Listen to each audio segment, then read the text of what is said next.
I'll tell you what's the worst part about television is the programming, the philosophy, okay?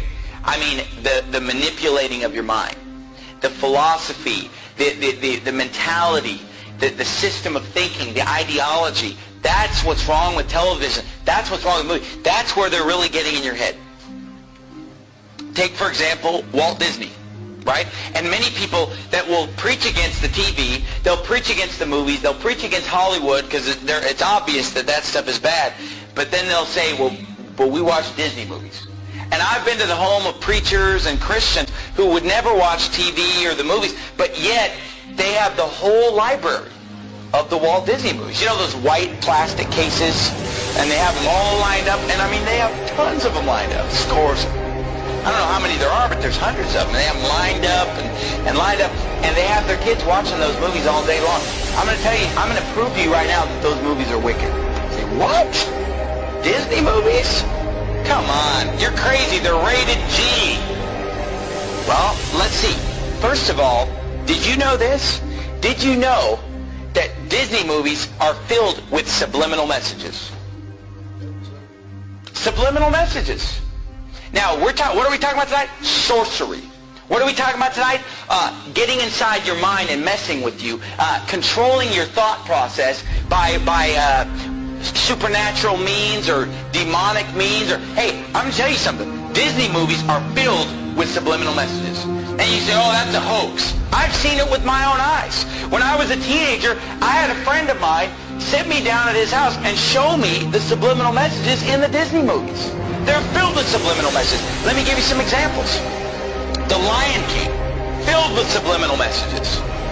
Okay, all throughout the movie, there are pornographic pictures hidden in the movie.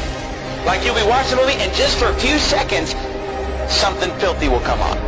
Like off to the side, there'll be some kind of a, reproductive anatomy will pop up, over here, and then over here. There's this one point where the lion, he kind of goes like this, and a cloud of dust comes up and just spells the word sex. And the word sex is put in the Lion King movie subliminally, literally hundreds of times. Hundreds of times. The shapes on the screen will spell the word. And I've seen it. I mean, I had my friend sit me down at his house and pausing the movie, showing me the word sex popping up on the screen at different times because he knew where they were. And he would show me these things. Another one, and they all are filled with it. Aladdin is another one. In the movie Aladdin, there's a part in the movie where the guy, what's his name, Aladdin? There's a point in the movie where he tells Jasmine to take all her clothes off.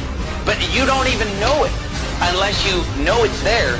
You listen to it, and he mumbles it kind of under his breath. Leave me alone. So how's our little Bo doing? Come on, good. Take off. So how's our little Bo doing? Come on, good. Take off. Come on, good. Take off.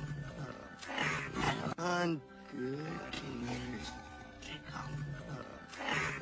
And I mean, once you know it's there, you hear it just as clear as day. But you didn't know that it was there, you wouldn't hear it. And The Little Mermaid has a filthy picture drawn in the cover on the front of The Little Mermaid. And nobody would realize it until somebody shows you. It says, look at this. And you look at it, whoa! And all throughout the movie there are scenes, I'm not even going to describe some of the scenes in The Little Mermaid where subliminal messages are coming on the screen. The other movie, Beauty and the Beast. There, a nude woman pops up a few times in the background of Beauty and the Beast. Filled with subliminal messages. Your kids are watching it and their mind is maybe not even seeing it, but it's going into their subconscious. Words flashing on the screen. Over and over, sex, nudity, filth, all the smut is just coming on the screen. Oh, those movies are harmless. They're filled with subliminal messages. Who knows what your kids are being programmed? Oh, but you know what? I'm sure that it's only just the Disney movies. I'll guarantee you it's the rest of Hollywood probably doing the same thing. And these Disney movies, at first when I was a teenager and somebody showed me this, I thought it was just a couple movies, a couple scenes, but as time has gone on, I've realized that virtually every Disney movie is packed with hundreds of subliminal messages to program the minds of your children. Okay, but then forget the subliminal message. Just the message of the Disney movies is perverted. Even if you just forget the subliminal message. I mean, forget, what movies did we bring up? The Little Mermaid. You know, a half animal, half human being. That's perverted in and of itself. All throughout the Bible, every false god is a half animal, half human being. They're constantly merging of animals and human beings. It's paganism. It's wicked. And yet every Disney movie is pretty much based on the merging of a human being with an animal. It's described in the Bible. And the movie The Little Mermaid, you know, she's topless the whole time, right? She's just wearing like a bikini top. How is that? Is that how you want your daughter to dress? Is that, oh, but there's no cussing, there's no nudity. Do you want your daughter going around in a bikini top?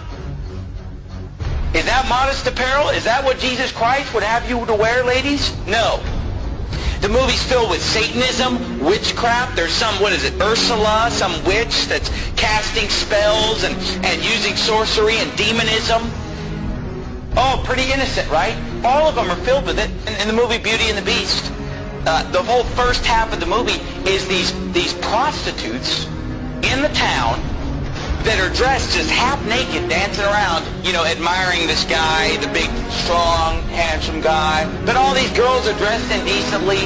They're obscene in their gestures, subliminal messages, and then the whole movie is basically just exalting a certain physical standard of appearance. Beauty and the Beast is a movie about a woman who falls in love with an animal.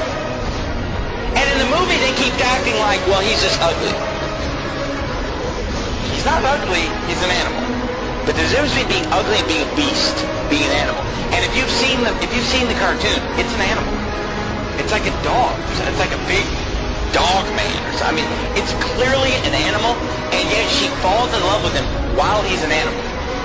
You know, only when she kisses an animal does he become a human being.